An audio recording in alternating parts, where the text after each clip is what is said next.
আলিফ লাম কুকুর থাম, আলিফ লাম কুকুর থাম। পাগল কি বলছে? এই তোমরা কি করছো? পড়ো। আলিফ বা তা সা। এই আব্দুল আওয়াল পড়া বলো। জি উস্তাদ। আলিফ বা তা সা ডিম। হুজুর এটা ডিম হবে না?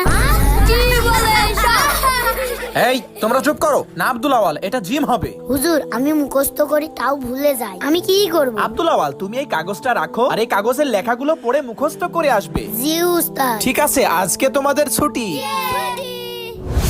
আলিফ বা তা সা জিম হা খ।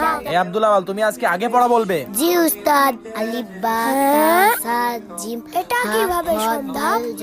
মাশাআল্লাহ আব্দুল আওয়াল অনেক সুন্দর হয়েছে। উস্তাদ কালকে আপনি কি শিখিয়েছেন? আব্দুল আজকে এত সুন্দর পড়া পাচ্ছে। শোনো বাচ্চারা, আমি কালকে আব্দুল আওয়ালকে রব্বি জিদনি ইলমা পড়তে বলেছিলাম, কারণ এগুলো আমাদের নবীর সুন্নাহ।